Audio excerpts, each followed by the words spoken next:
L'enregistrement a été lancé. Là, je vais essayer de l'enregistrer moi-même. Oui, attendez.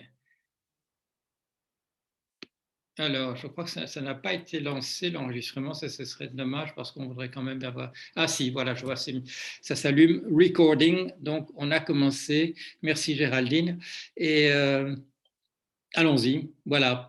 Donc, quatrième exposé sur une série de 6 sur l'après-Covid, et comme je viens, l'après-Covid-19, et comme je viens de le dire, on se posait déjà la question, parce que nous sommes des gens extrêmement prévoyants, à l'Université catholique de Lille, et en particulier dans notre équipe de la chaire transhumanisme, société, technologie, nous savons que le monde change et qu'il ne faut pas s'avancer trop sur la manière dont tout ça va se développer. Alors, on se posait déjà la question, est-ce qu'on va appeler ça l'après-Covid-19 ? On était à une période, voilà, on était au milieu du confinement, au début du confinement, et donc on pouvait, je dirais, avec une certaine… l'optimisme, la confiance faisait qu'on se disait ça va se terminer un jour ou l'autre. Et voilà, on pourra parler à ce moment-là. Et quand on peut prévoir quelque chose qui se passera en septembre ou octobre et appeler ça l'après-Covid. Alors, la question se pose. Nous verrons tout à l'heure, si nous sommes en France, ce qu'en pense le président de la République qui a promis de faire le point. Et nous savons que quand il a fait le point sur cette pandémie récemment, au printemps essentiellement, c'était quand lui intervient, c'est parce que les choses ne vont pas exactement dans la direction souhaitée. Vous vous souvenez peut-être que quand au mois de mai, on a mis fin au confinement dans nos pays ici, qu'on se posait là. On se disait une pandémie de ce type-là, ça revient de manière un peu saisonnière. Maintenant, on est en train de nous parler il faut que nous vaccinions contre la grippe. Évidemment, si nous restons confinés, il n'y a pas de raison de se prémunir contre la grippe tout particulièrement. Mais enfin bon, on voit pas ce qu'on nous dit tout à l'heure. Le Fonds monétaire international, il y a un rapport intéressant qui est sorti ces jours-ci, c'était avant-hier si j'ai bon souvenir, et là, le Fonds monétaire international, qui probablement ne consulte pas les exposés que je fais ici, mais était arrivé à la même conclusion que ce que je vous avais dit en particulier quand on avait fait l'exposé sur l'économie, que les pays qui visent d'abord maintenir la possibilité de continuer à travailler et qui mettent je dirais la protection sanitaire de la population comme quelque chose qui dépend essentiellement de la tentative de garder l'économie ouverte, ceux-là font beaucoup moins bien que les autres, au point que le FMI dit la meilleure solution, la solution optimale du point de vue économique et pas simplement sanitaire, c'est le confinement généralisé tant qu'on n'a pas de vaccin. Et sur ce plan du vaccin, des choses se sont passées récemment, les deux jours derniers. Vous avez peut-être vu ça, c'est-à-dire des difficultés. Il y a un des vaccins qui est mis en suspens. La recherche est mise en suspens en raison d'un décès inexplicable, mais comment dire, inquiétant. Une des stratégies qui est utilisée pour le président Trump, c'est-à-dire j'ai bon souvenir 8 grammes d'anticorps, là aussi, ce type de recherche est suspendu, ce qui fait supposer que c'est peut-être pas ça qui lui a permis de passer entre les gouttes, comme apparemment il a pu passer. Ce qui pose une question quand même. Il a bien sûr bénéficié de mesures tout à fait extraordinaires. On lui a donné des choses même expérimentales, on lui a donné des choses qui ne sont pas accessibles au public. On lui a donné un traitement qui n'est pas accessible à la plupart des gens. En plus, c'est des choses extrêmement chères. Mais apparemment, ça a dû marcher d'une certaine manière parce que donc c'est un personnage qui a qui avait comment dire, qui a des conditions préexistantes. Non seulement il est obèse, mais les langues se délient sur d'autres difficultés qu'il a, comme l'hypertension, des problèmes vasculaires, etc. Et apparemment, il s'en sort. Alors, avec le rythme qui est le sien voilà, des réunions à peu près tous les jours, espérons pour lui qu'il arrive quand même dans la ligne finale, au finish du 3 novembre. Surtout vu comment dire, son projet de coup d'État à ce moment-là. On va voir ce qui se passe. Géopolitique, bien entendu, il faut parler des États-Unis, il faut parler de la Chine, il faut parler de l'ensemble des pays. Comment, où se retrouvera-t-on à l'arrivée? Et l'arrivée, c'est peut-être pas nécessairement, je dirais, le moment où chacun est vacciné, où tout le monde est immunisé contre la Covid-19, mais c'est ce qui va se passer dans les mois qui viennent, au fur et à mesure, même si c'est peut-être, je dirais, la normalité qui s'installe et peut-être pas du tout ce à quoi on avait pensé au printemps, en espérant quelque chose une affaire rapidement réglée.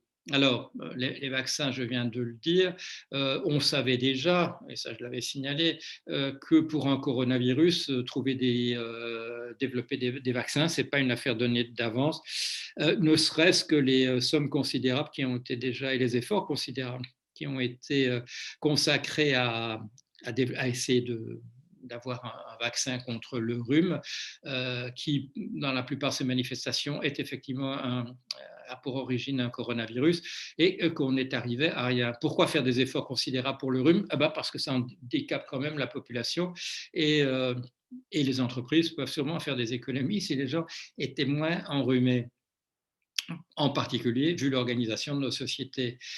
Parmi les choses qu'on constate en ce moment, c'est que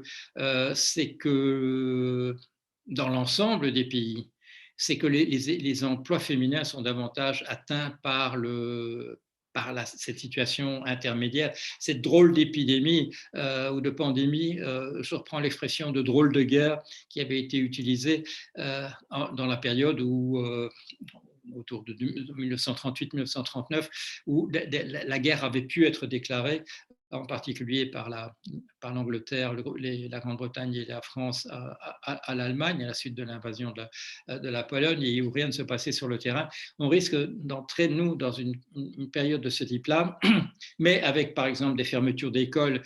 Et là, quand on regarde dans l'ensemble des pays, ce n'est pas propre à l'Europe occidentale, c'est en général la maman qui va quand même rester à la maison avec les enfants, si les enfants sont à la maison, plutôt que le mari. Et là, on voit réapparaître très rapidement, voilà, donc en 6 mois, on voit des inégalités qu'on croyait peut-être en voie de résorption, on les voit revenir, en particulier du fait que d'abord que les gens plus pauvres sont en général en moins bonne santé.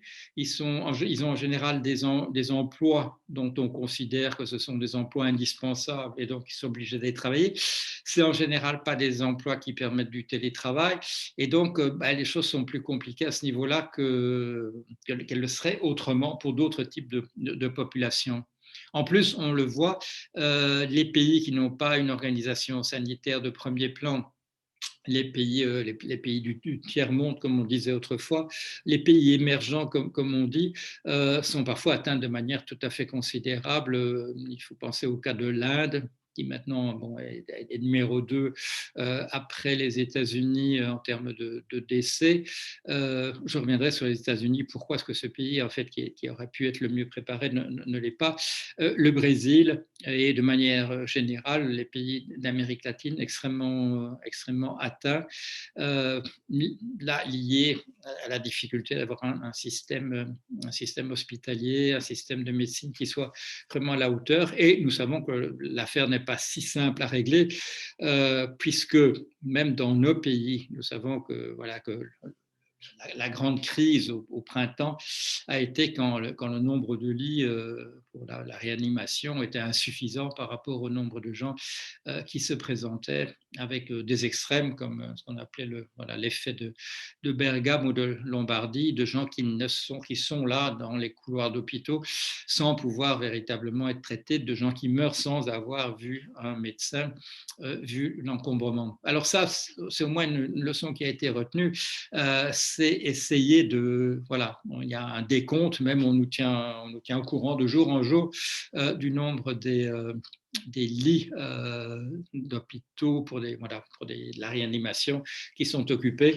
Le taux, je voyais regarder ce matin en France, il est d'un tiers, il y a un tiers d'occupation en ce moment, mais comme on sait que ces processus peuvent devenir rapidement des processus véritablement exponentiels, un tiers, ça ne veut pas dire qu'on soit très très loin du remplissage total et donc de difficultés. Alors, il n'y a pas que la France, il n'y a pas que la Belgique, la Hollande, enfin tous les pays autour de nous sont en fait dans des situations extrêmement comparables quand on regarde la courbe des nouveaux cas décelés. Heureusement, bon, là, les décès, c'est moins atteint, mais la courbe des nouveaux cas, bon, elle a dépassé dans la plupart des pays le niveau qui était celui d'avril ou mai, avec bien entendu cette chose qu'il faut dire, le fait qu'on teste davantage, que les gens qui sont malades sont davantage des gens plus jeunes et donc qui peut-être n'auront pas besoin justement d'aller en réanimation et des choses de cet ordre-là. Mais on le voit aux nouvelles, on le voit dans les journaux, en France, en Belgique, en Hollande, autour de nous, en Italie, en Espagne, on est de nouveau vraiment aux aguets. Et les gens qui nous avaient dit qu'il n'y aurait pas de seconde vague, bon, on les entend très peu, ils sont très muets, très silencieux, à très juste titre. Ils s'étaient engagés à partir de cette idée que d'une certaine manière, on avait exagéré le problème la première fois, ou que des mutations, un certain nombre de choses interviendraient qui feraient que le problème ne se reposerait pas. Et en particulier, vous avez vu qu'en France, c'est à Marseille que les choses ont redémarré, je dirais, de la manière la plus inquiétante, en premier, créant un peu la consternation dans certaines équipes là-bas. Alors, quand on regarde les évaluations faites par les grands organismes économiques, je viens de citer le Fonds monétaire international, j'ai regardé d'autres déclarations donc, de ces grandes organisations, et la conclusion qui apparaît quand même là, elle est la même partout, c'est que la situation de la Chine et des pays je dirais, apparentés comme la Corée du Sud, comme le Vietnam, les pays qui n'ont pas hésité une seconde devant une politique d'éradication, de tentative d'éradication du virus, se trouvent dans une toute autre catégorie. Là, quand je vous avais parlé d'économie, j'avais mis en parallèle les décès dans la population et les chiffres du PIB. Et là, effectivement, c'est pas comme s'il y avait un véritable continuum entre l'Extrême-Orient et les autres pays. Il y a vraiment deux catégories. Il y a le cas du Japon qui est un petit peu intermédiaire, je dirais, entre l'Occident et l'Orient. Mais sinon, c'est vraiment une représentation en altère, comme on dit, c'est-à-dire donc deux grosses boules, les pays qui se débrouillent très très mal et les pays qui se débrouillent extrêmement bien, et entre les deux, pratiquement rien. Voilà. Donc, et là, les organismes internationaux en tirent les conclusions en nous disant, écoutez, il y a un pays qui s'en sort et il y a d'autres qui ne s'en sortent pas du tout. Et là, j'en avais parlé quand même quand j'avais parlé de l'économie. À quoi est-ce que c'est lié? C'est lié fort à ceux qui ne s'en tirent pas bien, c'est de l'impréparation. Et là, il y a un rapport qui est sorti, je ne sais plus si c'est ce matin ou hier, je crois que c'est ce matin, sur une évaluation faite par un spécialiste suisse sur la manière dont la France pouvait être évaluée dans sa réponse à la crise par rapport à d'autres pays. Et bon, je dirais, la personne est assez, comment dire, n'est pas insultante vis-à-vis de la France qui lui a passé la commande, mais le résultat n'est pas brillant. Le résultat n'est pas brillant et essentiellement dû à l'impréparation, au fait que et là je l'avais évoqué à propos de l'économie, il n'y a plus véritablement de planification. Quand il y a de la planification, elle n'est pas impérative. On fait confiance aux entreprises pour faire ce qu'il faudrait. Et là, l'inconvénient, on le sait. Qu'est-ce qu'une entreprise a comme information? Essentiellement, son carnet de commandes. Son carnet de commandes, ça ne couvre pas 20 ans, ça ne couvre pas 30 ans, ça couvre un certain nombre d'années.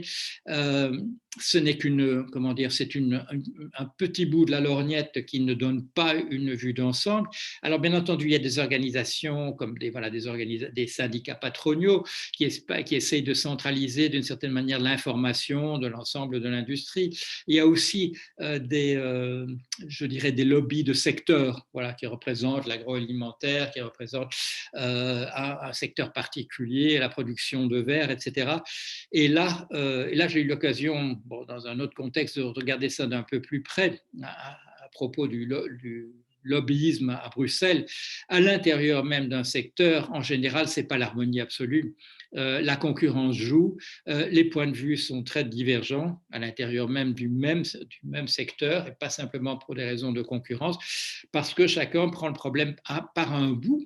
Et ces organisations qui représentent un secteur entier ont des efforts considérables à faire pour essayer je dirais, de mettre un peu d'ordre dans la cacophonie qui règne à l'intérieur d'elles-mêmes. Donc, là, on retombe sur les considérations déjà émises. La main visible d'Adam Smith, ça marche très très bien dans un contexte où tout va bien, ou relativement bien, mais dès qu'apparaît en surface le fait qu'on aurait peut-être dû s'organiser un petit peu mieux, qu'on est dans l'impréparation totale, ou alors, comme dans les pays occidentaux en ce moment, le fait qu'il y a énormément de leçons à tirer de ce qui s'est passé au mois de février, mars, avril, et qu'on n'arrive pas véritablement à mettre en œuvre les conclusions qu'on a découvertes parce qu'on l'a vu, parce qu'on a un Premier ministre qui dit le contraire du Premier ministre précédent, parce qu'on a des ministres qui disent des choses différentes et incompatibles entre elles, et ainsi de suite. C'est-à-dire donc ce contexte du néolibéralisme conduit à des difficultés en soi. Et là, je voudrais vous montrer, parce que il y a beaucoup d'articles qui paraissent déjà. Et je voudrais montrer voilà, c'est un volume, c'est de la revue Politique étrangère. Je vous lis le sous-titre là, Covid abat la mondialisation, vive l'Europe, un monde des villes. Bon, et alors là, quelques articles ont retenu mon attention. Il y en a un que j'utiliserai en conclusion, mais il y en a un qui m'a paru tout à fait remarquable. C'est un article par un certain monsieur Norbert Gaillard. L'article s'appelle « Le Covid-19, accélérateur de la post-mondialisation ». Et là, ça dit la chose suivante. La Chine réussit bien là où les autres ne réussissent pas, mais c'est parce que c'est un pays qui triche. Et il triche vis-à-vis de quoi? Il triche par rapport aux principes fondamentaux du libéralisme. Bon, et je vais vous lire la conclusion en particulier. Si je la retrouve dans cet article. Voilà, je vous lis la conclusion. La globalisation a permis de sortir une grande partie du tiers-monde du sous-développement. Mais le succès économique de la Chine a profondément bouleversé les rapports de force économiques mondiaux. Donc, déjà d'entrée, la réussite de la Chine n'est pas présentée comme quelque chose de positif. Le rattrapage chinois s'est accompli selon des principes trop éloignés de la doxa libérale. Et ça, ce n'est pas une constatation, c'est un reproche qui est fait. L'interventionnisme étatique n'a cessé de fausser les règles du libre-échange et des flux d'investissement à l'étranger.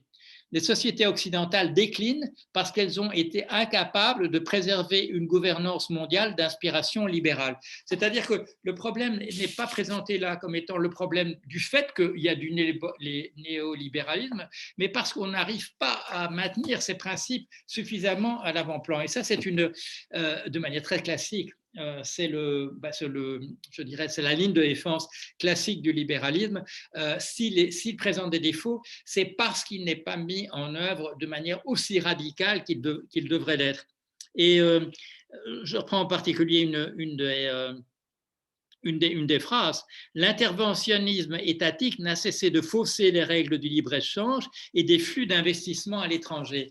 Alors là, c'est intéressant parce que moi, je me suis. Là, on retombe dans un domaine que je connais bien, c'est celui de la finance. Qu'est-ce que c'est les flux d'investissement à l'étranger dont on nous dit que, voilà, que la Chine ne les laisse pas s'écouler normalement, c'est essentiellement ce qu'on appelle en finance le carry trade, c'est-à-dire la possibilité, si vous avez de l'argent, de l'échanger dans une autre devise, et dans cette devise, vous allez profiter des taux d'intérêt qui existent dans le pays en question. Donc, par exemple, vous savez, chez nous, on a pour le moment, il y en a surtout des taux d'intérêt négatifs.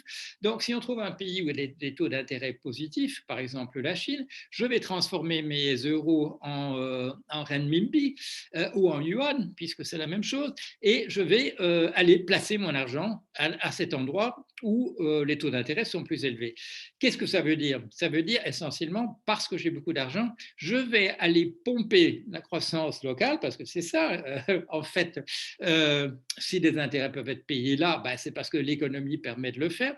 Et donc, je vais ramener, sans devoir travailler moi-même, parce que je suis riche, je vais pouvoir pomper l'argent des autres. Et donc, dans cet article, ce monsieur présente cela véritablement comme quelque chose de tout à fait positif. Et il faudrait mettre la Chine au pas pour ne pas respecter ce genre de choses.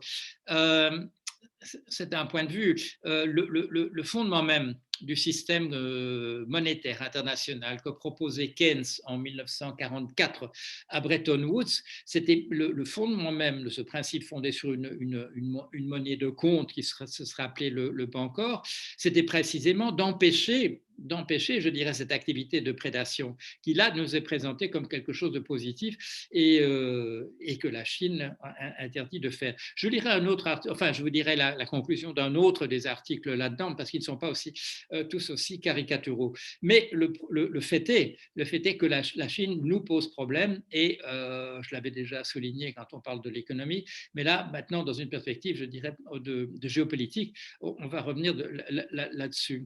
Alors, on va commencer par une petite revue de la situation. Quels sont les grands conflits à la surface du monde en ce moment? Quelles sont les tensions? Alors, il y a d'abord l'axe États-Unis-Chine, les rivalités. D'une part, une puissance en difficulté, les États-Unis, une puissance qui de toute manière allait être rattrapée sur le plan économique par la Chine, vu le dynamisme de la Chine. Sur certains indicateurs, déjà, la Chine est passée en premier, sur d'autres, non, et sur la majorité, les États-Unis encore sont en premier.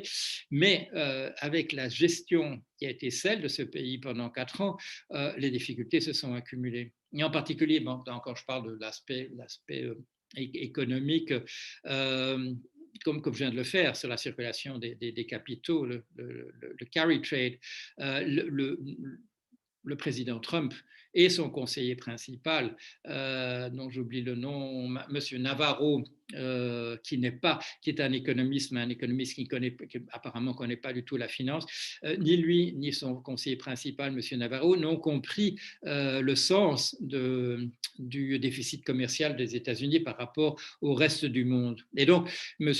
Trump tonitru sur le fait que les échanges ne sont pas égaux, qu'il n'y a pas la même quantité de marchandises qui passent des États-Unis vers la Chine et de la Chine vers les États-Unis.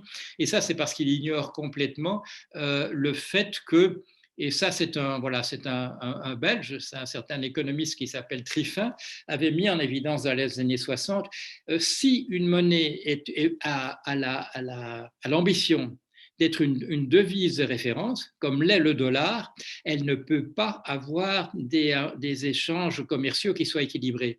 Pourquoi? Parce que pour pouvoir jouer son rôle de devise de référence, il faut qu'on produise de l'argent, des dollars, qui ne vont pas circuler à l'intérieur du territoire des États-Unis, mais dans le reste du monde. Et en particulier, les Américains tiennent encore beaucoup au fait que les prix pétroliers soient libellés en dollars.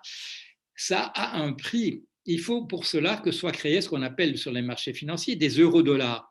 Pourquoi des eurodollars? C'est historique, c'est parce que ça date de l'époque où l'URSS avait voulu, pour se positionner mieux sur les marchés financiers, avait émis pour la première fois une émission de dette de l'URSS émise en dollars, libellée en dollars. Bon, c'était une sorte, je dirais, de révolution, un pays qui émettait de la dette, non pas dans sa devise à lui, dans le rouble, mais dans une autre devise.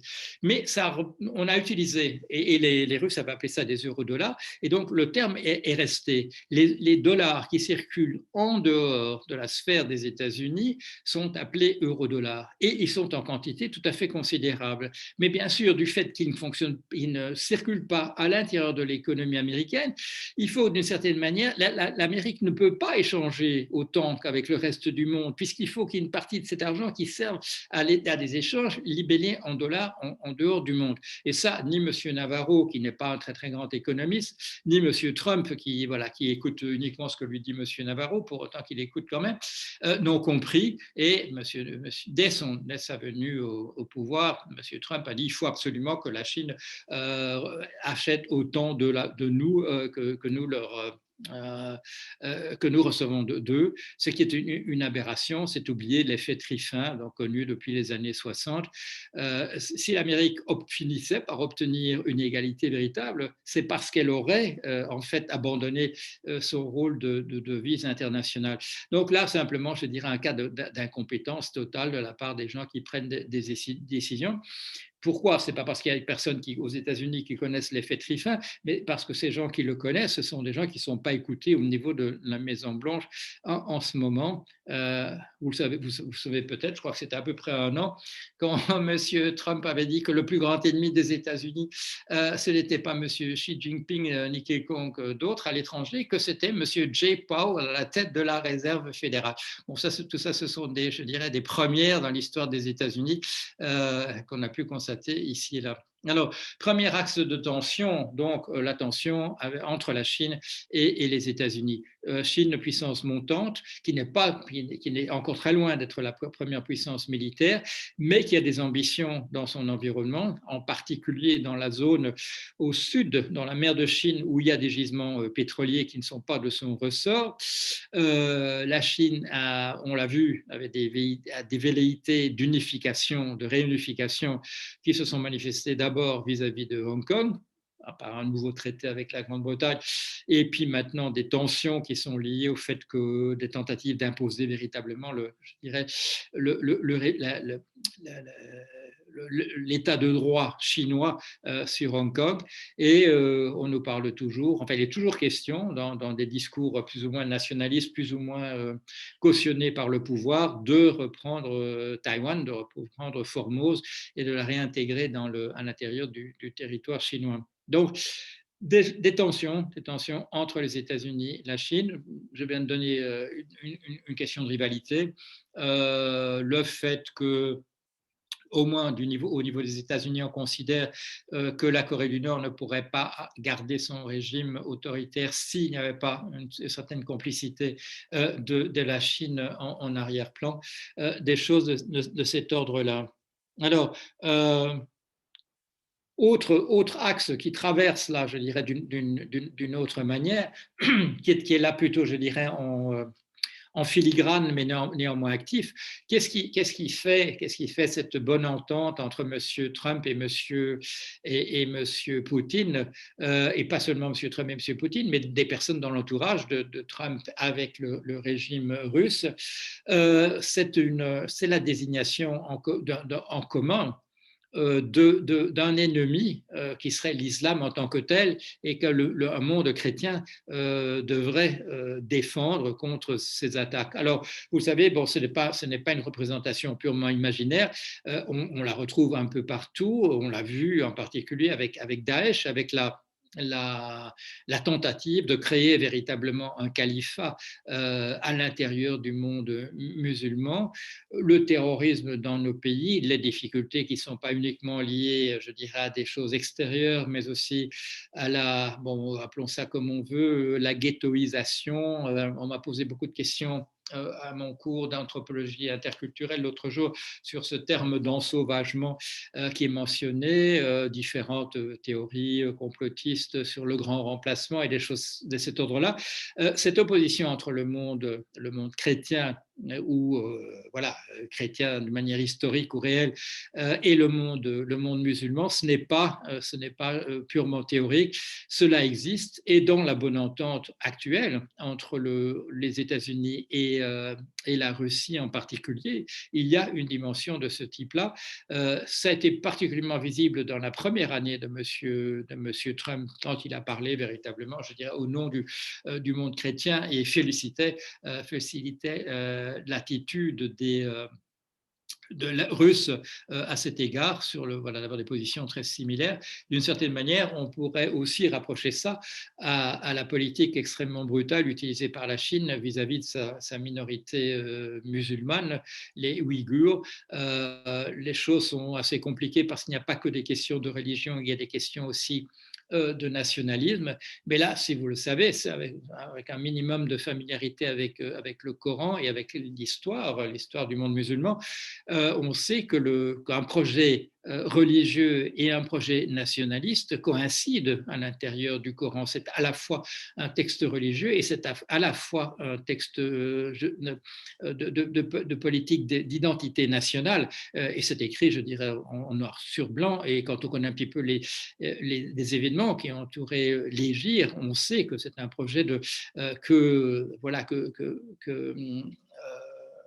Mahomet dit explicitement que son regret, c'est qu'il n'y ait pas une unité de la nation arabe comme il en voit chez ses voisins, et le projet est là. Et donc, il apparaît également en surface, parfois, comme dans ce projet de califat, qui se déplace peut-être simplement, puisqu'on parle maintenant je dirais d'un déplacement de ce type de tentative en Afrique du Nord,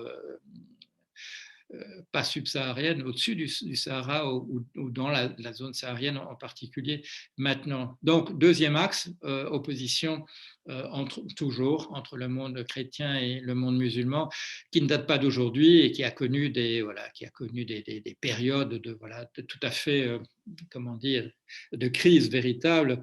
Je voyais les chiffres du nombre de militaires dans une grande bataille, j'ai oublié son nom, qui a eu lieu en Andalousie, au moment où l'Espagne et le Portugal tentent la reconquista de reconquête pour le monde chrétien du territoire de l'Espagne. Et donc, dans cette bataille en Andalousie, il y a plus de 100 000 soldats de chaque côté. C'est-à-dire que nous avons perdu, je dirais, le souvenir. Nous savons qu'à Verdun, il y a plus de 100 000 morts dans une bataille qui couvre une semaine. Mais là, à cette époque déjà, les affrontements sont des affrontements absolument considérables. Troisième axe, à l'intérieur même du monde musulman, et qui n'est pas du tout indifférent, parce que les alliances se constituent de telle ou telle manière. Des tentatives sont faites sur le terrain de gagner du terrain pour les sunnites ou pour les chiites.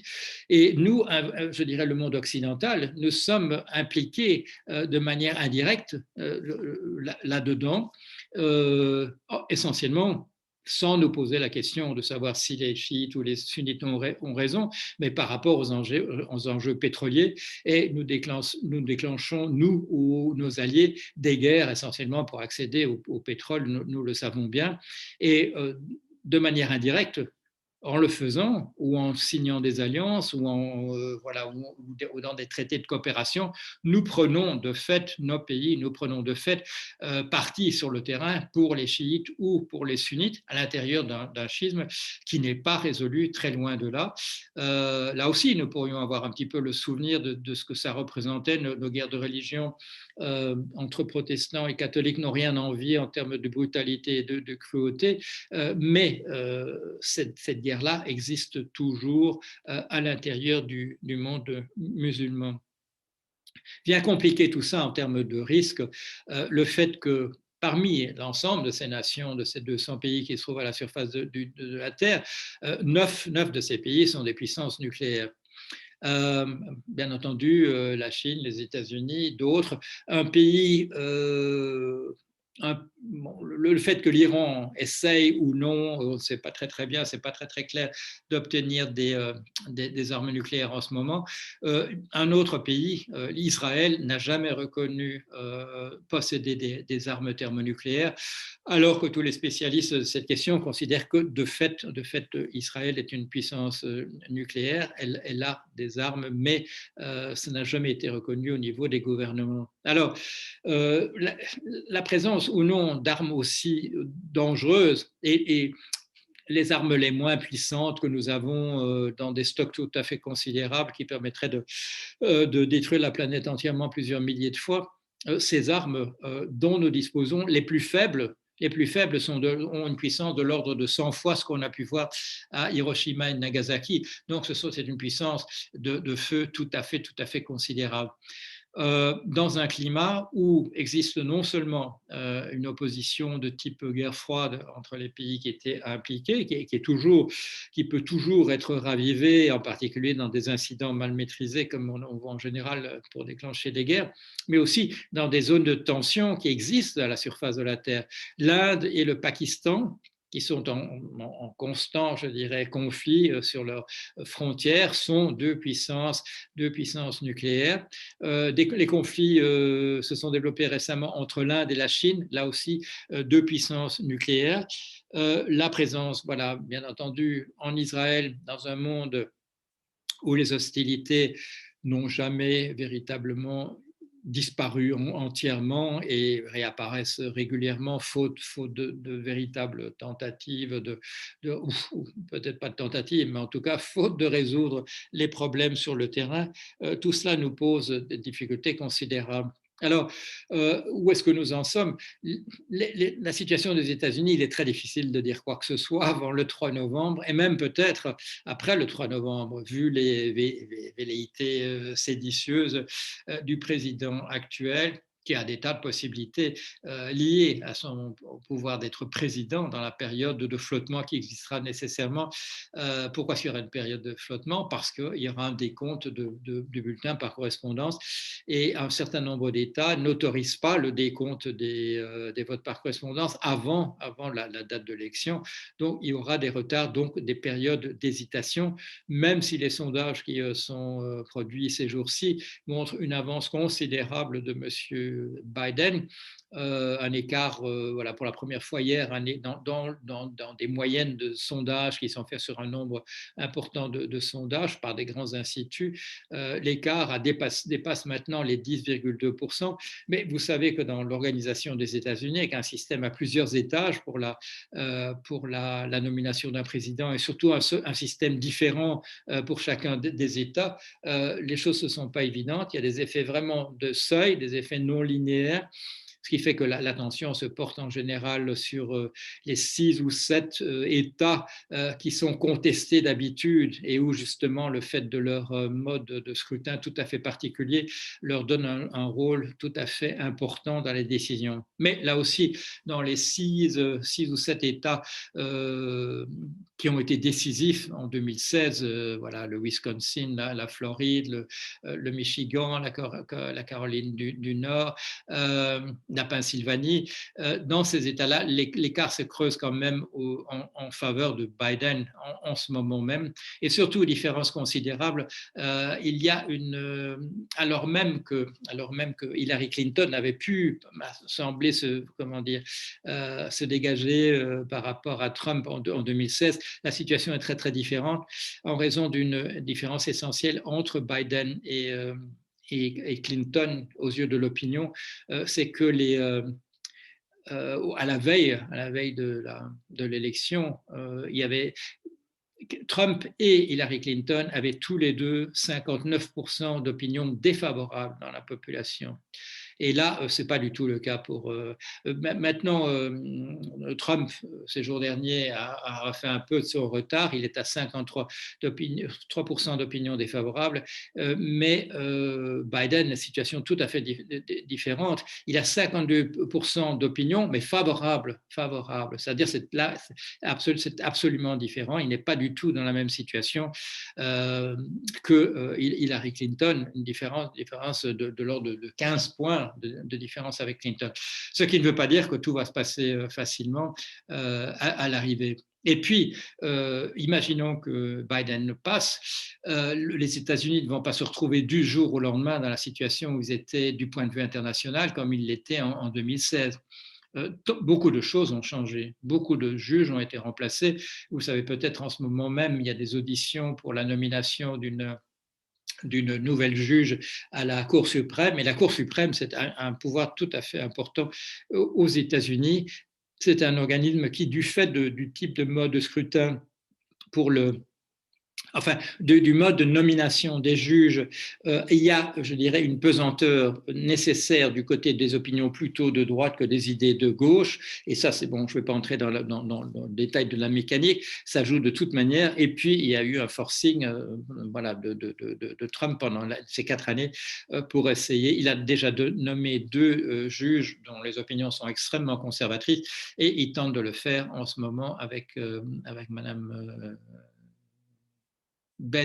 Connie Bennett, j'oublie son nom exact, intéressant pour nous, puisque voilà, le profil même, quand je dis pour nous, je veux dire à mes amis qui m'écoutent à l'Université catholique de Lille, qu'elle se présente comme une militante catholique conservatrice, ce qu'on appellerait peut-être intégriste de notre côté, un personnage assez particulier je dirais, sur l'éventail politique aux États-Unis. La Chine de son côté, la Chine n'a pas de raison de changer de cap vu le succès qu'elle obtient. Les questions que nous pouvons nous poser, c'est va-t-on aller de plus en plus vers un autoritarisme? Va-t-on voir le président Xi Jinping essayer par une tentative à la Poutine d'obtenir le pouvoir de manière entièrement renouvelable? Il y a à l'intérieur du système chinois, d'un parti communiste, je dirais, il y a bien entendu des rambardes qui sont là pour justement empêcher qu'un dictateur véritablement apparaisse qui serait nommé à vie. Mais il y a quand même des possibilités de ce côté-là. Et par ailleurs, l'efficacité du système est liée à je vais appeler ça une termitisation, un mouvement dans le sens d'encourager les individus de plus en plus à se conduire, non pas comme les humains désordonnés, mal organisés que nous sommes en général, mais véritablement davantage comme des insectes sociaux, c'est-à-dire une organisation extrêmement précise au niveau des comportements individuels. Et là, l'hypersurveillance se développe. Elle se développe aussi chez nous. Allez à la gare et vous allez voir le panonceau qui vous dira vous êtes surveillé pour vous protéger. Est-ce que c'est pour me protéger ou au contraire pour me restreindre ma liberté? La ligne de crête est extrêmement difficile à déterminer. Entre les deux, cette hypersurveillance est en train de se mettre en place. Et non seulement ça, mais c'est quelque chose que la Chine vend clé en main à un grand nombre de pays. Il y a pas mal de clients, et en particulier en Europe de l'Est. La Serbie en particulier est en train de mettre sur son territoire le système d'hypersurveillance à la chinoise, avec, il n'y a pas que, je dirais, il n'y a pas que des choses liberticides là-dedans, il y a l'organisation de trafic, tout ça va ensemble.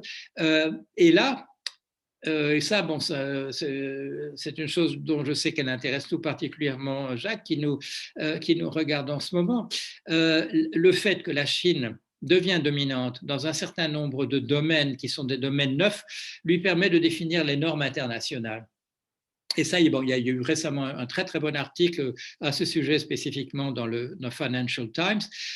Dans le domaine classique, les États-Unis et leurs alliés, c'est-à-dire nous sommes parvenus à définir les normes. C'est-à-dire que quand un autre pays devient important dans ce domaine, il est obligé de se plier aux normes existantes, de faire comme on a dit. Par exemple, qu'est-ce que c'est que ces normes? C'est l'écart entre les rails sur les chemins de fer, c'est des choses de cet ordre-là. Mais ça permet de dire exactement ce qu'il faut faire si on veut entrer sur ce marché. Et là, ce qui se passe avec la Chine, c'est que la Chine a une position tellement dynamique dans des domaines comme l'intelligence artificielle, le big data, l'hypersurveillance, l'organisation des villes connectées. On l'a vu à propos de la 5G. On l'a vu à propos voilà, de la guerre qui existe en ce moment entre les États-Unis et la Chine, en disant que Huawei, la compagnie voilà, de télécommunications, est essentiellement une compagnie qui fait de l'espionnage pour la Chine. Il y a d'une part donc la Chine qui devient le définisseur en chef de nouvelles normes dans des domaines de pointe, mais aussi on va se développer peut-être deux systèmes concurrents de normes si on n'arrive pas à se mettre d'accord. Et donc là, les États-Unis petit à petit en retrait, mais s'accrochant à leurs normes et ne voulant certainement pas que ce soit la Chine qui détermine les normes à l'avenir sur ces choses-là. Alors voilà.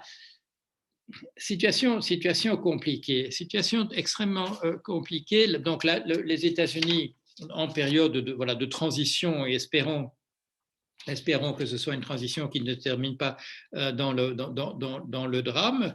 Un système chinois qui n'a aucune raison de considérer qu'il devrait changer la manière dont il fait les choses, puisqu'au contraire, en regardant les chiffres, qu'il s'agisse des chiffres de la protection sanitaire, du nombre de décès, qu'il s'agisse de l'économie, je vous avais donné les chiffres sur l'économie chinoise, qui a connu une plongée au premier trimestre du point de vue économique, parce qu'elle était le premier dans les premiers pays touchés, mais qui s'était déjà refaite avec des taux positifs au deuxième trimestre, si bien que le chiffre de l'ensemble pour le premier semestre était un chiffre positif. Donc, aucune raison de changer sa tactique. D'autre part, et là, nous l'avons vu, un système planifié, un système avec l'information qui circule bien au niveau de la production, de la distribution et de la consommation, même si, bien sûr, il y a des zones d'archaïsme dans le pays, mais il y a aussi des zones de nouveauté absolue. Il y a un très bon article dans le Guardian, ça date d'une semaine à peu près. Donc, un journaliste veut savoir comment on fait pour élever du porc en Chine. Et donc, il se rend dans une région où, traditionnellement, il y avait des éleveurs de porcs. Bon, alors, il va à cet endroit-là et il demande aux paysans, alors, vous élevez des porcs? Il dit, pourquoi je ferais ça? Alors, il dit, voilà, ça ne se faisait pas. Il dit, oui, mais écoutez, ça coûterait tellement cher. Moi, je ne peux pas me permettre d'élever du porc. Regardez le prix du porc sur le marché. Bon, c'est des choses qu'on voit un peu chez nous aussi. Ça coûte trop cher, ça coûte trop cher. Il dit, moi, je devrais acheter du grain, je devrais le cuire, etc. Comment voulez-vous que j'y arrive? Et pourquoi? Parce qu'il y a parce qu'il y a maintenant des fermes de production industrielle du porc, mais ça n'a rien à voir avec ce que nous appelons, nous, la production industrielle du porc. Vous connaissez peut-être ces grands hangars où il y a des gens qui se déplacent et qui déversent des seaux dans des enclos où se trouvent des porcs qui ne bougent pas. En Chine, et là c'est très très intéressant, des fermes où il y a parfois 6 millions de cochons, un pays qui fait des réserves, qui fait de véritables réserves de viande de porc sous forme congelée, mais aussi sur des réserves accessibles immédiatement de porc en vie, et des fermes qui fonctionnent déjà depuis quelques années sous un mode de l'intelligence artificielle où il n'y a pas d'être humain qui pénètre. Et quand il y a une photo très belle qui vous montre un être humain qui entre dans une de ces fermes pour de l'entretien, et il est en combinaison comme s'il se rendait dans un endroit radioactif. Il est en combinaison, il se déplace là. Il n'y a pas d'être humain qui fonctionne dans cet environnement. Tout est automatisé. La température de chacun des cochons et là je vous raconte pas, c'est pas des blagues. Ça fonctionne maintenant comme ça. Je le savais il y a quelques années déjà, parce qu'on m'avait demandé d'intervenir dans une tentative en France de faire la même chose. Et là, ça a complètement capoté, simplement parce que la confiance, et je faisais allusion tout à l'heure, l'absence de confiance entre les éleveurs a fait que l'idée pour chacun des éleveurs en France, que d'une certaine manière, il y aurait quelqu'un quelque part qui pourrait savoir ce qu'il produit exactement et éventuellement le faire connaître cette information à son concurrent, a entièrement fait capoter la tentative. Ce que je vous dis date d'il y a un an, la dernière fois que je m'en suis occupé. Ça repart peut-être, je n'en suis pas sûr. En tout cas, en Chine, ça fonctionne et On fait courir les cochons chaque jour pour qu'ils aient assez d'exercice. On leur met de la musique douce pour empêcher qu'il y ait du stress. On est tout à fait ailleurs que chez nous. Et il n'y a pas sans doute que dans ce domaine-là, l'entreprise qui s'occupe de la gestion informatique de l'élevage des porcs dit qu'elle fait la même chose avec des pastèques et des melons dans un autre type d'environnement. Nous risquons dans ce domaine où nous avons des réserves, des réserves d'ordre éthique, d'ordre moral, d'ordre politique par rapport à ce qui se passe en Chine, mais nous sommes, si vous permettez l'expression, apparemment nous sommes à ce point largués qu'on ne pourra pas faire autrement que de suivre, ou si nous ne le faisons pas, d'une certaine manière, le déclin continuera. Donc, des questions qui se posent, et les questions, qui sont vraiment centrales à notre équipe d'éthique. Et on a parlé dans une réunion récemment, comment faire pour que l'éthique ait encore droit au chapitre dans un monde où, d'une part, en général, c'est la consommation qui va décider si un produit va exister ou non. C'est le fait qu'il y ait des acheteurs quelque part. Et par ailleurs, des décisions qui sont prises soit au niveau militaire, soit par des organismes qui n'ont pas où des comités d'éthique sont absolument absents et où les décisions ne sont pas prises en consultant qui que ce soit. Et là, un pays, et ce n'est pas moi qui parle, c'est le Fonds monétaire international dans son rapport d'hier ou d'avant-hier, qui nous dit il faut regarder ce qui se passe là, parce que soit nous faisons des choses de cet ordre-là et nous restons dans la course, soit nous ne le faisons pas et nous risquons véritablement de sombrer. Et malheureusement, dans cette pandémie, nous avons vraiment le contraste effectivement je vous rappelle un chiffre de la pandémie, 3 morts par million d'habitants en Chine, 480 quelque chose en France, 800 quelque chose en Belgique, 600 quelque chose aux États-Unis, et une production en hausse je crois que c'est de l'ordre de 2, quelque chose en Chine, et une perte sur le premier semestre de l'ordre de 13,8 en France. La question n'est pas simplement d'être pour ou contre ou d'avoir des objections de principe, c'est la réalité même de terrain qui nous oblige à poser la question. Et dans le cadre économique, qu'est-ce qui permet justement cette préparation de la Chine et l'impréparation de nos pays? C'est le fait que nous avons mis entre parenthèses tous les organes de planification. Il est question maintenant, en France, de recréer un bureau du plan, mais aura-t-il des pouvoirs véritablement impératif, comme on dit, s'il peut proposer véritablement des méthodes et que les mesures qu'il propose soient véritablement mises en acte.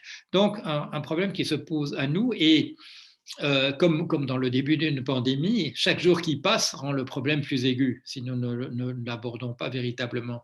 Nous avons vu, et ça, j'en parlerai un peu la fois prochaine, nous avons vu l'impréparation même des organismes de type européen. Et ça, c'est probablement du fait que historiquement, les organismes européens, l'Union européenne, la zone euro, avant cela, le marché commun à 6 pays, la CECA, le Benelux, tout ça s'est mis en place dans un cadre de libéralisme au départ et de néolibéralisme ensuite, c'est-à-dire dans un cadre de laisser-faire, celui que vantait cette personne dont je citais tout à l'heure l'article. Et j'avais dit que j'allais terminer par un autre article en lisant la conclusion d'un autre article dans ce recueil. Et là, c'est un article par Eli Cohen. C'est une personne que j'ai eu l'occasion de rencontrer parce qu'on a souvent été invités ensemble à participer à des tables rondes, des choses comme ça. Voilà ce qu'il dit. C'est-à-dire qu'il pense au problème, je dirais, exactement de la même manière, si vous voulez, que l'autre auteur, mais il en tire des conclusions un peu différentes, je dirais davantage pragmatiques, comme vous allez voir. La crise du Covid-19, dit-il dans la conclusion, a rendu plus visibles et aigus les choix que font au quotidien les industriels, les régulateurs et les responsables politiques. Ils doivent arbitrer entre un impératif d'ouverture et de sécurité économique. Voilà. Bon, ça c'est donc c'est le choix à faire, le choix à faire du mode de société. Dans ce contexte d'ouverture, le choix implicitement fait par les autorités publiques a été de s'en remettre aux dynamiques du commerce international, donc le laisser-faire, la main visible, pour assurer la régularité de la fourniture à bas coût. Et là, on l'a vu en particulier dans la difficulté dans le cadre de la perspective du flux tendu, donc de minimisation de la gestion des stocks et difficulté, bien entendu, quand la zone qui est la zone où sont produits les produits est une zone en confinement, c'est-à-dire qu'il n'y a plus rien qui en sort. Les pénuries périodiquement constatées dans un nombre grandissant de spécialités pharmaceutiques et de vaccins relevaient aux yeux des pouvoirs publics de dysfonctionnements que les entreprises devaient corriger. C'est ça que nous avons vu essentiellement en France. Pour les masques, pour certains médicaments également, on comptait sur le marché allait faire les choses. Et le marché, dans des cas de rareté, nous connaissons, c'est la question de l'accaparement. Dans le cas de difficulté d'approvisionnement, il est intéressant de ne pas révéler le stock dont on dispose parce que les prix vont monter. Ça a été un des problèmes fondamentaux, vous le savez sans doute, de la Révolution française. Le problème de l'accaparement au point qu'on ait décidé donc, de la peine de mort pour les accapareurs qui empêchait justement la circulation des choses. Donc un problème du libéralisme depuis très longtemps, ce n'est pas quelque chose de neuf, mais problème qui est toujours le nôtre. Je continue, je lis encore 2 paragraphes de Eli Cohen. Au niveau des consommateurs, une question va se poser de manière plus claire avec les premières initiatives de relocalisation, celle de l'arbitrage entre pure logique consumériste qui conduit à privilégier le prix le plus bas et acceptation d'un surprix pour atteindre les objectifs écologiques de production de proximité et de soutien à l'emploi local. Alors là, ça active entièrement la question que j'avais mentionnée à propos de l'économie, que nous avons une économie dont le principe sous-jacent, c'est que d'une certaine manière, les profits sont faits soit par les dirigeants d'entreprise parce qu'ils vendent des produits qui ont été produits dans leur entreprise, soit les marchands qui ensuite revendent à un prix plus élevé que le prix qu'ils ont dû payer eux-mêmes, que ces profits faits doivent se redistribuer à l'ensemble de la population pour se retrouver sous la forme de pouvoir d'achat à l'intérieur des populations. Et là, la question qui est posée, c'est si nous avons maintenant des impératifs qui sont de relocalisation pour des questions de sécurité, parce que nous voulons qu'il y ait quelque part en France des endroits où on produise des masques, si nous voulons en profiter aussi pour que l'économie soit davantage locale, pour que l'environnement soit davantage protégé, ça va coûter plus cher. Il suffit de penser à la différence de prix entre le même melon qu'on trouve dans un magasin bio et celui qu'on trouve dans un magasin qui n'est pas bio. Si on veut pouvoir le faire, il faut qu'il y ait davantage de l'argent qui se retrouve comme pouvoir d'achat. Et là, que dit là aussi le Fonds monétaire international, qui n'est pas tout à fait un organisme révolutionnaire, il va falloir que l'impôt redevienne plus distributif, disent-ils. Il va falloir que les entreprises et les dirigeants d'entreprises récoltent moins de la manne en termes de profit. Il faudra que davantage des sommes produites comme profit et comme bénéfice se retrouvent dans la population comme pouvoir d'achat. Et autre note du Fonds monétaire international, il faudra revoir les législations sur les impôts sur les grandes fortunes. L'impôt comment appelle-t-on ça, de solidarité sur la fortune en France, dont on sait qu'il a été supprimé. Dont on sait qu'aux États-Unis, de la même manière, des impôts de ce type-là ont été supprimés par Trump, qui ont fait que c'est chiffré en ce moment en France, voilà, sur les gains qui ont été faits par les plus grosses fortunes, le rôle joué dans la concentration de la richesse de la suppression par M. Macron de l'impôt de solidarité sur les grandes fortunes. Aux États-Unis, 80% des gains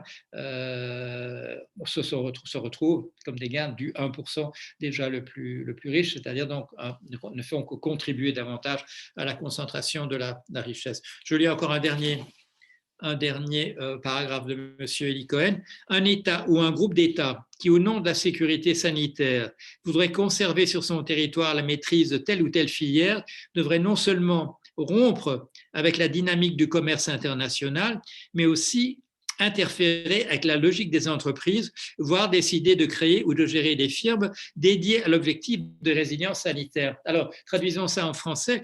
Qu'est-ce que ça veut dire? Non seulement rompre avec la dynamique du commerce international, c'est rompre avec la logique du laisser-faire, c'est rompre avec la logique du néolibéralisme, mais devrait aussi interférer avec la logique des entreprises. Qu'est-ce que ça veut dire interférer avec la logique des entreprises? C'est réinstaurer une planification qui soit une planification impérative.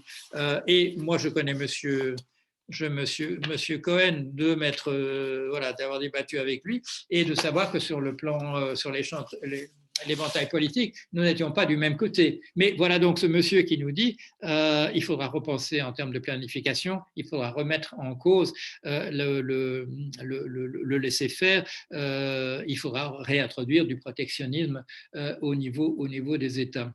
Voilà, j'ai dépassé un petit peu, mais comme je commence à 16h05, à 17h05, je suis encore dans mes clous. Je vais me tourner vers vous et vous demander s'il y a des questions, et sachant que c'est donc Jacques qui a eu l'amabilité de centraliser les questions.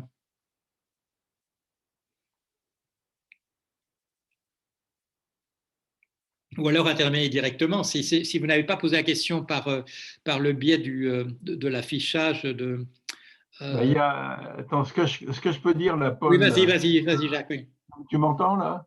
oui, moi j'entends très bien, oui, tout le monde nous entend. Donc il y a eu un chat là tout au long de ton exposé, mais malheureusement, il y a que Monsieur Alain Pierrot là alors on voit pas sa photo là. Ah bah si là on la voit là.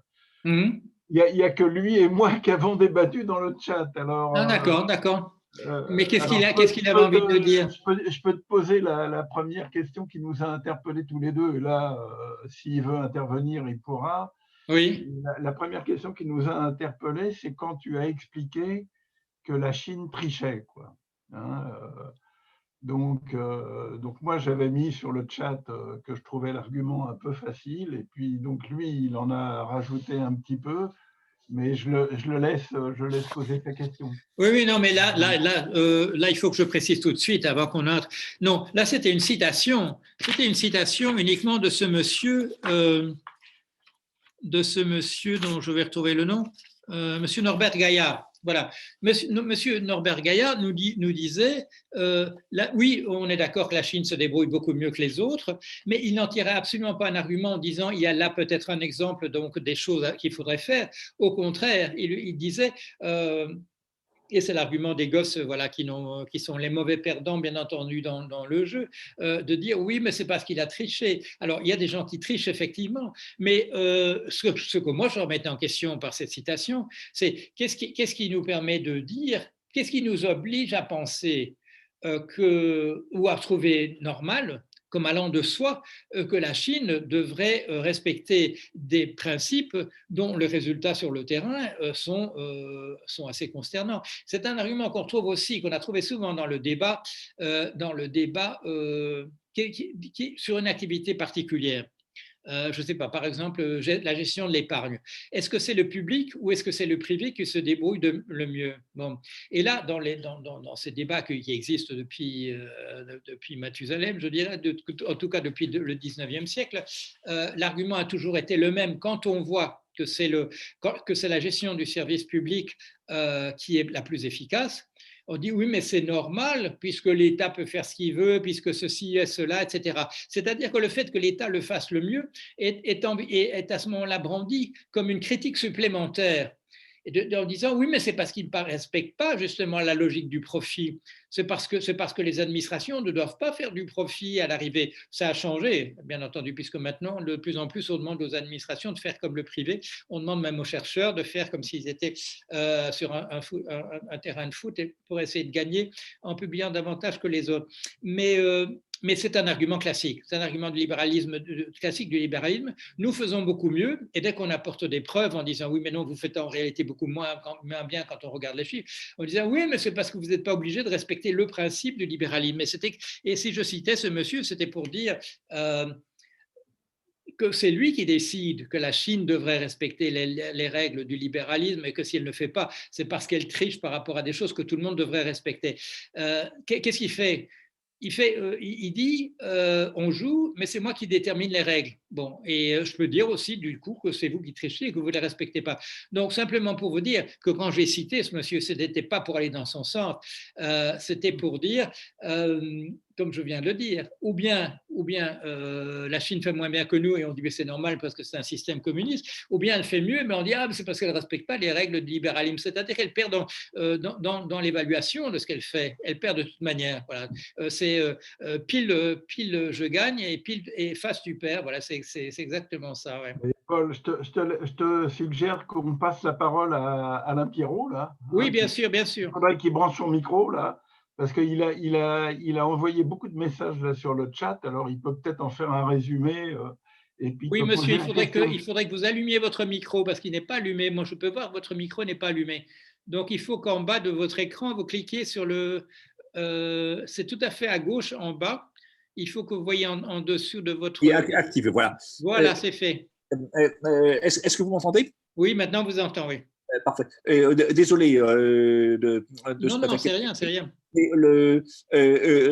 J'avais très bien entendu votre citation, hein, là, et ma réaction était que le problème dans cette terminologie sur la Chine triche, hein, que on a, à mon avis, une faille dans le discours politique, hein, qui fait qu'on utilise des éléments de langage, pour ne pas dire de propagande, hein, qui déguisent beaucoup de discours, éventuellement à volonté performative, hein, sous des éléments de langage qui cachent littéralement les enjeux. Et que bon,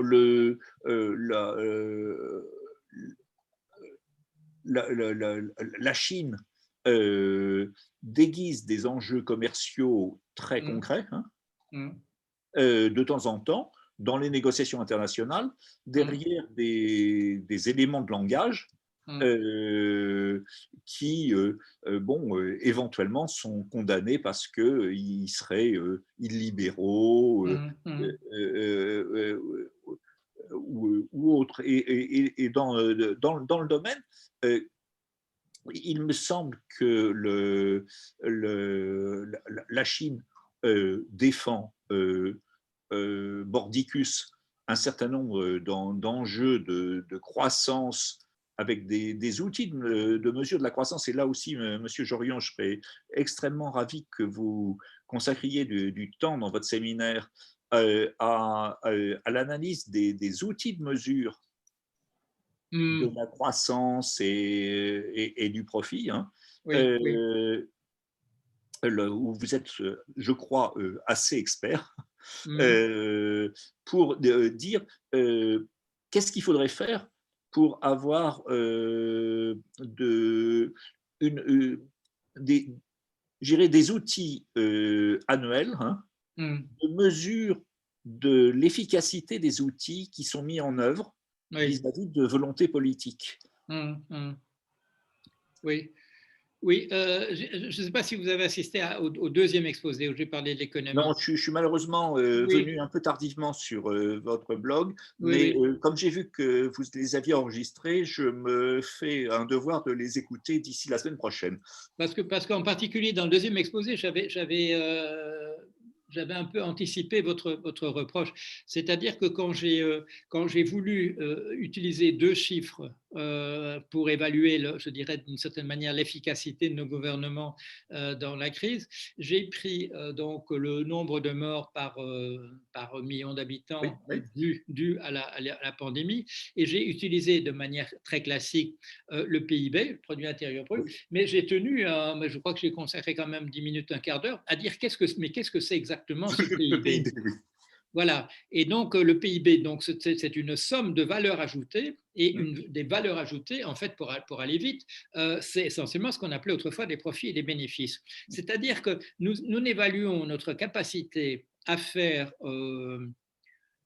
à faire fonctionner une économie qu'à partir d'un seul chiffre qui mesure la capacité d'un producteur à vendre plus cher que ses coûts et à un marchand à vendre plus cher que ce qu'il a acheté. Bon. Donc, une fois qu'on dit ces choses comme ça, je l'ai fait pour souligner d'une certaine manière l'incongruité de l'outil que nous utilisons. Parce que cet outil,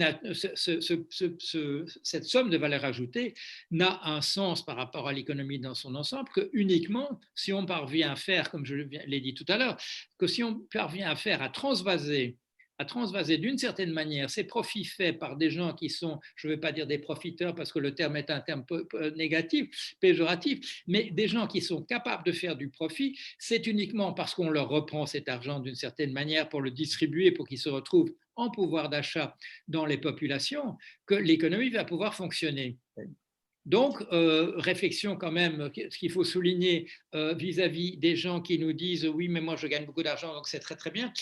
Oui, monsieur ou madame, mais ça peut uniquement faire fonctionner l'économie que si vous vous défaisez de cet argent qui s'il se retrouve ailleurs. Bon, alors là aussi, le Fonds monétaire international attire l'attention sur le fait que les pays qui s'en sortent plus ou moins bien en ce moment, ce sont ceux qui ont absolument mis entre parenthèses la question de la dette ces jours derniers. Et les dettes des pays explosent, alors qu'on nous disait c'est absolument interdit de le faire. On le fait parce que, faute de pouvoir d'achat, parce que les gens ne travaillent pas, donc on peut pas, ou travaillent beaucoup moins, on ne peut pas les payer pour le travail qu'ils font. Donc c'est l'autre possibilité dont nos pays disposent pour que le pouvoir d'achat se retrouve dans les ménages, c'est une redistribution par l'État, soit par la dette, soit en allant puiser davantage dans le profit qui s'est manifesté à l'endroit où il se crée. Et là aussi, donc le Fonds monétaire international, donc là, je dirais la jugeote vient aux gens quand même, dit il faut s'arranger pour que davantage de cet argent qui est produit se retrouve comme pouvoir d'achat. Et on le sait aussi, si c'est uniquement de l'argent utilisé, si les riches utilisent uniquement de l'argent pour des dépenses de luxe ou faire des concours qui paiera le plus de millions pour une toile de ceci ou cela, ce n'est pas comme ça que l'argent se retrouve dans l'économie. Ce n'est pas en vendant un diamant plus cher que le prix qu'il a coûté que ça va se retrouver nécessairement de l'économie.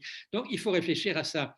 Et moi, personnellement, je ne vois pas comment on pourrait le faire si ce n'est par un retour. Et ça, bon, ça c'est le message central donc, de ce livre que j'ai écrit avec Vincent Burnand-Galpin, qui est en fait la conclusion de la première série de conférences que j'ai faites ici à l'Université catholique de Lille en 2018. Il faut absolument, et le livre a été terminé avant, bien entendu, avant que la pandémie ait lieu, puisqu'il est apparu en mars, mais l'accent était déjà mis sur le fait qu'il faut absolument une organisation. Il faut qu'on remette absolument en question ce dogme de l'ultralibéralisme, que dès qu'on réfléchit, on a davantage de problèmes que quand on laisse faire les choses spontanément. Ça ne peut pas être le cas. Ça peut pas être le cas. Toute notre organisation, si nous sommes aussi loin que nous sommes, ce n'est pas simplement par le laisser-faire absolu qui, comme je le souligne, n'est possible, et comme je l'ai souligné surtout la fois dernière, dans le cas de l'environnement, dans le cas d'un environnement dont nous dépassons la capacité de charge, on ne peut pas laisser chaque individu essayer de maximiser sa part. Ce n'est pas possible. Les limites sont atteintes de ce point de vue-là. Je ne veux pas mobiliser la parole et merci de votre réponse, mais il me semble que l'outil de mesure qui est le PIB ressemble de plus en plus à une pyramide de Ponzi, hein, d'un point de vue du mélange entre la productivité industrielle et la financiarisation. Hein. Oui. Mais comment est-ce qu'on peut faire pour convaincre un certain nombre de gouvernements, de décideurs, d'économistes, hein, oui. de changer de cadre de raisonnement, hein. Et enfin, je crois que tous vos travaux vont dans ce sens. Mais comment est-ce qu'on peut contribuer à ça? Là, mais je vais laisser la parole parce que Oui, j'utilise oui. beaucoup de votre temps. Non, mais bon, je trouve encourageant. Par exemple, c'était l'année dernière, le Business Roundtable aux États-Unis, qui est donc un syndicat patronal, qui décide bon, de faire un communiqué en disant il faut absolument remettre en question ce dogme, et qui est un dogme, on le sait, qui avait été énoncé pour la première fois par un des grands papes de l'ultralibéralisme, par Milton Friedman, que l'entreprise appartient à ses actionnaires et que le seul intérêt que l'entreprise doit défendre, c'est celui de ses actionnaires. Donc le Business Roundtable remet ça en question, absolument. Il y a eu un contre-communiqué par des dissidents qui étaient membres de la Business Roundtable, mais si j'ai bon souvenir, ils étaient 6 ou 7 sur 190 personnes ou 190 organisations, donc c'était très, très minoritaire. Ce que je viens de vous lire comme déclaration c'est pour ça que j'ai souligné ça, les choses que j'ai citées du Fonds monétaire international, c'est des choses que je disais en 2009 et un certain nombre d'autres personnes, je n'étais pas le seul, nous disions ça, mais nous étions absolument isolés. Et si on nous avait dit très rapidement quand même, bon, c'est quand même 10 ans, le Fonds monétaire si on nous avait dit, le Fonds monétaire international un jour dira la même chose que vous, on se serait dit, ça c'est très très bien, c'est une très très bonne chose.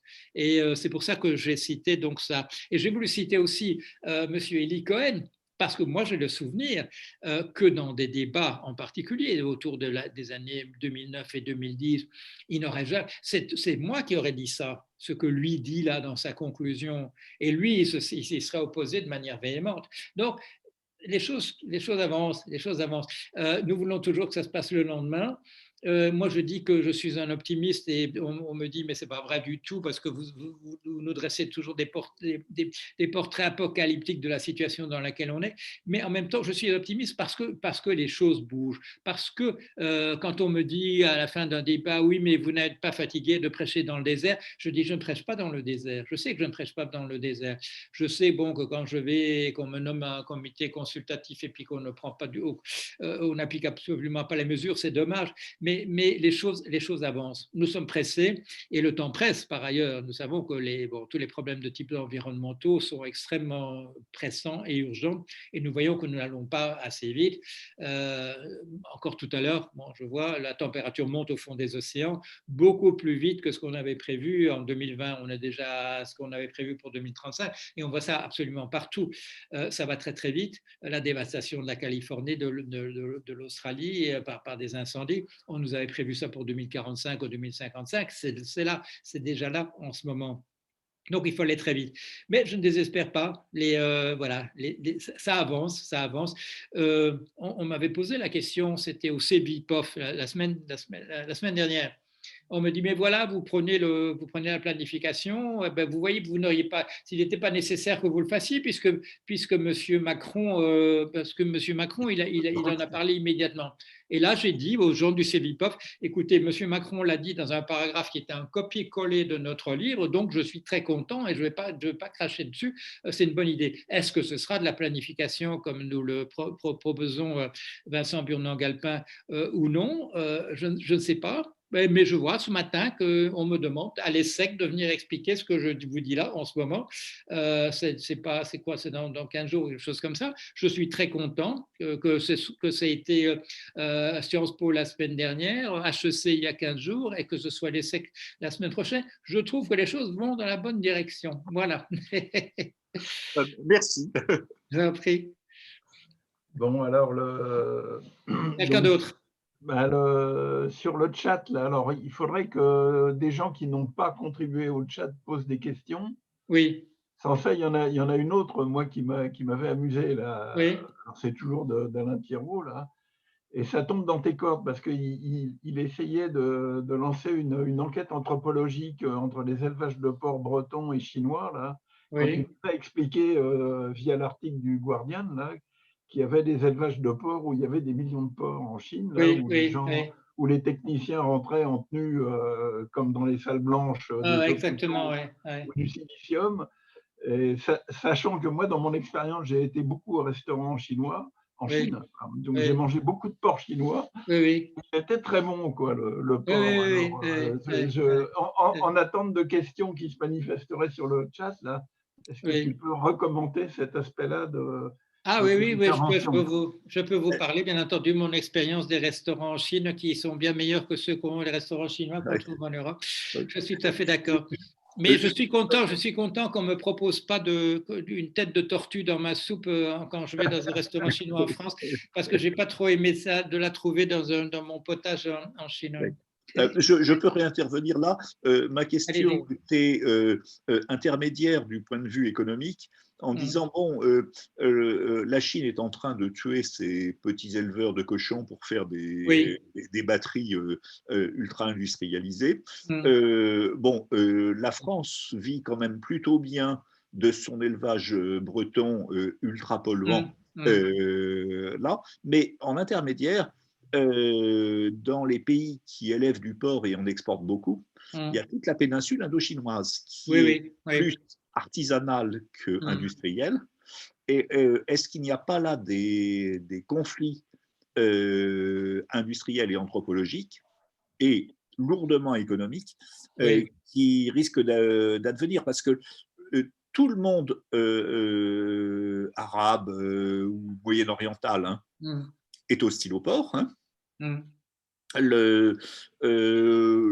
Que je sache, l'Amérique centrale et du Sud est médiocrement éleveuse de porc, hein. mm, mm, Bon, les États-Unis, oui, ils sont prêts mm, à foncer sur le plus proche modèle industriel.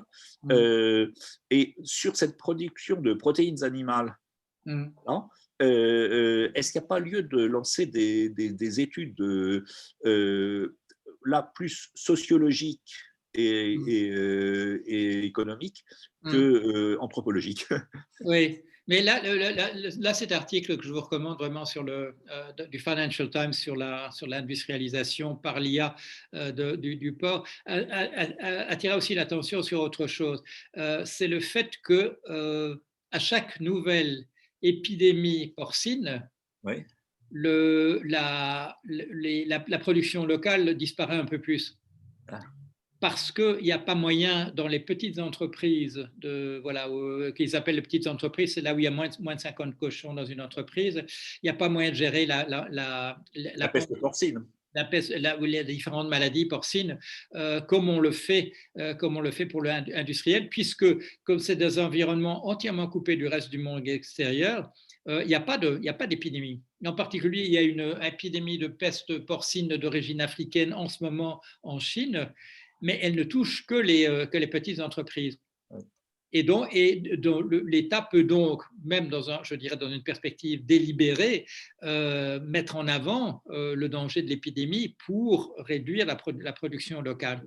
Et, Et par ailleurs, et ça, bon, c'est une information que je trouve ailleurs, mais le nombre dans les épidémies, dans les pandémies, le nombre de pandémies qui viennent non pas d'une mutation d'un virus, d'une maladie qui est déjà une maladie humaine et qui devient une autre maladie par mutation, mais qui vient d'un autre animal, le bacille, ouais. ça représente voilà, maintenant 60%.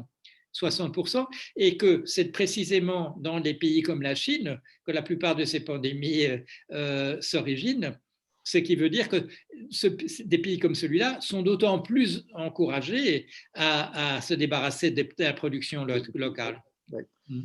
Et ça c'est extrêmement, je dirais, bon, enfin, j'ose pas dire intéressant, mais Mm. instructif, hein, Mm. d'analyser cela. Mais Mm. si on en revient à ces histoires d'épidémie, Mm. vous le connaissez de votre position en Belgique, le bacille de la peste porcine, Mm. à travers des sangliers, est en train de gagner d'Europe de l'Est Oui, oui. vers l'Europe de l'Ouest et la France du Nord, Mm. et on Mm. s'attend à ce que tôt ou tard, ça transite des Ardennes Mm. jusqu'à la Bretagne. Oui. Et là, bon, pour l'économie française, ça risque de faire une sorte de Mm. choc, Mm. hein. Mm. Euh, Mm. Mais bon, enfin, ça c'était bon, c'était un peu à côté, mais c'est enfin, à nouveau dans votre expertise, ce que j'aime beaucoup, c'est votre capacité à passer d'une échelle macroéconomique, hein, à des considérations extrêmement concrètes de votre passé d'anthropologue, hein, pour voir comment une société qui vivait sur une économie à très petite échelle, hein, s'intègre peu à peu dans une économie de grande échelle. Oui, Et, oui, oui, oui, oui. Et ça, bon, ça je vois que l'heure avance, mais ça, c'est lié au fait, bien entendu. Et ça, c'est le propre même de l'anthropologie par rapport à la sociologie ou par rapport à la science économique. C'est qu'il n'y a pas, et ça, bon, c'est Karl Polanyi qui l'avait souligné, il n'y a pas de différence entre le micro et le macro dans les sociétés qu'étudient les traditionnelles qu'étudient les anthropologues. Cette distinction n'est pas possible.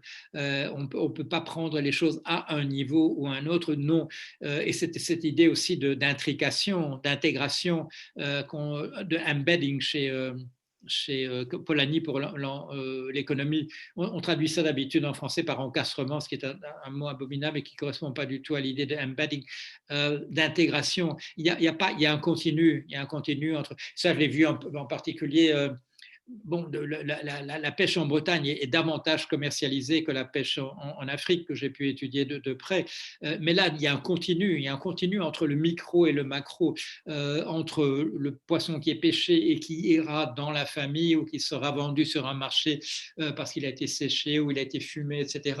Et le poisson qui part parce qu'il y a une vendeuse en gros qui vient avec une grosse Mercedes. Tout ça, on ne peut pas séparer les uns des autres. Et ça m'a beaucoup amusé quand j'étais sur le terrain de voir justement les endroits où ça communique et de manière parfois comique, comme un truc que je cite dans mon livre qui s'appelle Le Prix et qui est un incident, c'est pourquoi le prix de la coquille Saint-Jacques a-t-il soudain doublé.